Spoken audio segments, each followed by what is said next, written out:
Four of the world's most feared surgeons were standing over the dying heir to the Kim syndicate, and they were ready to pronounce him dead. They were looking at state-of-the-art neuroscans and $50,000 a night IV bags, but they were looking at the wrong thing. They were looking at a mysterious illness, while the actual murder weapon was wilting in a gold vase on the bedside table. Only one person in the Kim fortress knew that the medicine was actually the executioner, and she was currently being ordered to leave the room with the laundry. The medical suite of the Kim mansion smelled like stereochemicals and high-stakes terror. Under the cold, surgical LEDs of a private wing, the best doctors in Seoul were losing a war they didn't understand. Yoon Kim, the only son of the most dangerous man in Asia, was slipping away. His body was locked in a rigid, unnatural arc, his eyes rolled back, his breath coming in shallow, jagged gasps that rattled through the silent room. "The paralysis is reaching the lungs," Dr. Park whispered, his hands trembling, a man who had never lost a patient on the world stage. "There is no medical explanation for this." Outside the glass doors, clutching a bundle of silk sheets to her chest, stood Ruthie Johnson. To the syndicate, Ruthie was a shadow, the American maid who kept the floors polished and the secrets buried. Her daughter's tuition depended on her staying invisible, on her never raising her eyes above the floorboards. "Stay small, Ruthie," her mother's voice rang in her head. "In this house, being noticed is a death sentence." But Ruthie wasn't looking at the chaos or the gold-plated pistol tucked into Jae Kim's waistband. She was staring at the purple-veined orchids in the trash, the devil's breath. She recognized the oily sheen on the petals and the way the boy's skin was turning a specific bruised shade of indigo. Her grandmother back in Georgia, who had cured the sick with river water and roots, had warned her about this plant when she was 6 years old. The doctors were preparing to inject a final massive dose of a stimulant that Ruthie knew would turn the boy's blood to acid. She looked at the security team, then at the image of her own daughter on her phone. If she stayed quiet, she kept her job. If she spoke, she became a target. Ruthie dropped the silk sheets, let out a breath that tasted like fire, and pushed through the double doors. To the world, Jae Kim was a ghost who commanded legions. From his fortress overlooking Seoul, a single nod could collapse a currency or vanish a rival. But power is a hollow shield when the enemy is inside the blood. His only son, Yoon, the heartbeat of the Kim dynasty, had been found face down on the hand-woven silk rug of his playroom.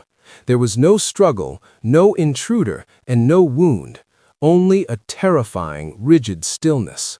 The mansion, usually a tomb of silent discipline, had transformed into a frantic war room.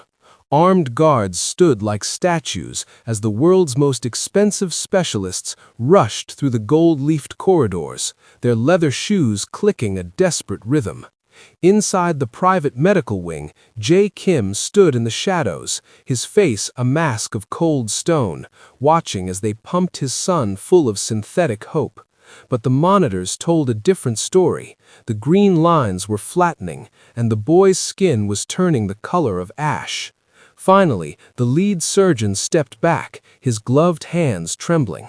He couldn't meet the Mafia boss's eyes. "The neurotoxin is unknown," he stammered. "He has 12 hours. After that, his heart will simply forget how to beat." Ruthie kept her head down, a ghost in a blue uniform, moving through the chaos to clear the debris of a failing medical war. While the doctors fixated on their glowing screens, her eyes fell on the waste bin, a splash of violent purple against the sterile white. It was a bouquet of rare orchids, discarded and wilting, but the sight of them sent a bolt of ice through her veins. She remembered the humid Georgia summers and the low, gravelly warning of her grandmother. "The devil's breath, Ruthie. It's a flower that kisses you sleep and waits for you to stop breathing." These weren't just flowers, they were a death warrant. She looked toward the bed, her heart hammering against her ribs. In the blur of white coats, one man moved with a different rhythm, too fluid, too precise. It was Dr. Park's junior assistant, his back turned to the security cameras. From her angle behind the laundry cart, Ruthie saw it, a small, unlabeled vial palmed in his hand. With a practiced flick, he didn't check the vitals. He injected a dark, oily, concentrated extract directly into Yoon's IV line. The boy's monitors spiked into a frantic scream, but the doctor's expression remained as cold as a grave. Ruthie's breath hitched as she cornered the head nurse in the frantic hallway. "The flowers," Ruthie whispered, her voice trembling but urgent. "The orchids in the trash, they're poison. And the doctor, he's adding more to the IV. You have to stop the drip." The nurse froze, her gaze raking over Ruthie's stained apron and braided hair with a look of pure clinical disdain. She didn't see a witness. She saw a servant who had overstepped a boundary as old as time. "You've spent too much time in the sun, Ruthie," the nurse hissed, her voice a sharp blade. "You're a maid, not a toxicologist. If you utter another word of this voodoo nonsense, I'll have security drag you out of this fortress and see to it your daughter loses her scholarship by morning. Go back to your mop." The dismissal was absolute, a wall of arrogance that Ruthie couldn't climb. She turned to leave, her soul heavy with the weight of a secret that was about to become a eulogy. But before she could take a single step, the high-pitched, rhythmic beep of the heart monitor in the suite fractured into a long, terrifying drone. The silence of the staff was instantaneous as the line on the screen went perfectly flat. Yoon's heart had stopped. The flat line's drone echoed the sirens that had haunted Ruthie's dreams for 20 years.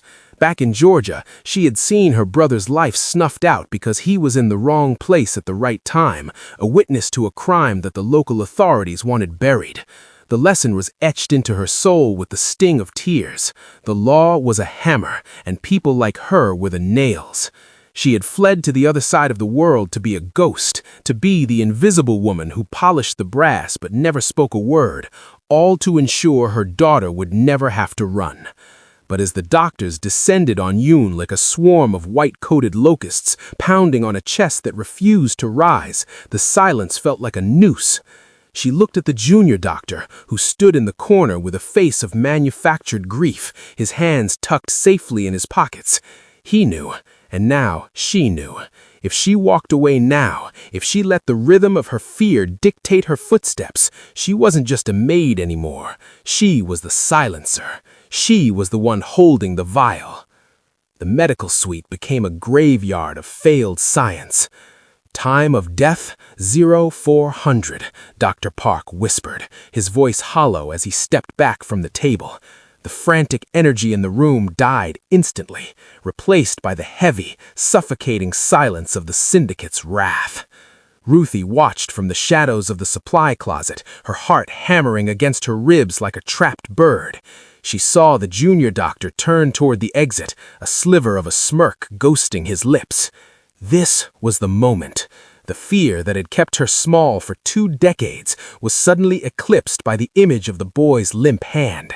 As the head nurse turned to console Jae Kim, Ruthie moved with the fluid grace of a phantom. Her hand dipped into the nurse's discarded jacket, fingers closing around the cold plastic of the master security keycard. The heavy, pressurized doors hissed open as she swiped the card. The air inside the room was freezing. She lunged forward, her boots silent on the marble, just as the lead surgeon's hand gripped the edge of the white linen sheet. He began to pull it upward, ready to vanish Yoon Kim from the world forever. "Stop!" Ruthie's voice cracked through the room like a gunshot, freezing the surgeons in place. Before they could process the intrusion, she snatched the small, limp body of the Mafia heir from the table. She didn't head for the door. She lunged for the industrial deep scrub sink in the corner. The doctors erupted in a chorus of horrified shouts, but Ruthie was faster. She slammed the faucet to its coldest setting, the icy torrent drenching the boy's head as she began to smear a thick, gritty black paste, charcoal and bitterroot she had scavenged from the pantry, into his mouth and across his chest. It looked like a desecration. It looked like madness. She was shouting her grandmother's prayers, her hands trembling as she forced the boy's body under the freezing water to shock his nervous system out of its toxic sleep. The surgeons scrambled to grab her, calling for security, But the room suddenly went ice cold for a different reason. The heavy doors slammed open, and Jae Kim stepped in. His eyes were bloodshot, his face a mask of primal rage. He didn't ask for an explanation.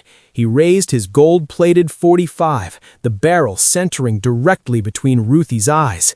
"He's not dead, he's paralyzed," Ruthie screamed, the cold steel of the barrel inches from her forehead. "The orchids, the devil's breath, it's in his blood, and your doctors are feeding it." Jae Kim's finger tightened on the trigger, his knuckles white. The junior doctor rushed forward, his face a mask of calculated outrage. "Sir, she's a lunatic," he yelled, pointing at the black paste staining the boy's skin. "She's desecrating your son's body with filth and ice. Look at him, he's gone. Kill her before she does any more damage." The tension in the room was a physical weight, a heartbeat away from a spray of lead. Ruthie didn't look at the gun. She looked into Jae Kim's eyes, seeing the hollowed-out soul of a father. "The charcoal pulls the toxin, and the ice wakes the nerves," she gasped, her voice raw. "Give him 5 seconds, just 5. Jae Kim's eyes flickered to his son, his thumb easing the hammer back. The junior doctor opened his mouth to shout another command, but the sound died in his throat. Beneath the freezing spray of the sink, a small, pale hand suddenly spasmed. With a sudden, desperate strength, Yoon's fingers curled, clenching firmly onto Ruthie's blue apron. The boy's chest suddenly heaved with a violent primal spasm. A jagged, wet cough tore from his throat, and he expelled a thick, ink-black liquid, the physical manifestation of the devil's breath that had been suffocating his life force. The monitors, once flat and lifeless, erupted into a frantic, rhythmic gallop. Yoon's eyes fluttered open, glassy but present, as he gasped for the air he had nearly lost forever. In the stunned silence that followed, the junior doctor's face drained of color. He didn't wait for the accusations. He spun on his heel, diving for the emergency exit. But in Jae Kim's house, there is no escape. 2 guards, moving like shadows, intercepted him before he reached the threshold, their heavy hands pinning him to the marble floor. Jae Kim didn't even look at the traitor. He slowly lowered his gold-plated pistol, his gaze fixed on the woman in the stained blue apron.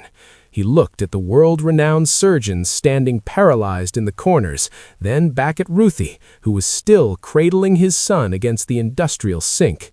In that moment, the hierarchy of the syndicate dissolved. He realized the most powerful person in his empire wasn't a man with a gun or a doctor with a degree, but the woman he had never deigned to notice. The golden gates of the Kim estate remained closed to the world, but inside, the world had fundamentally shifted.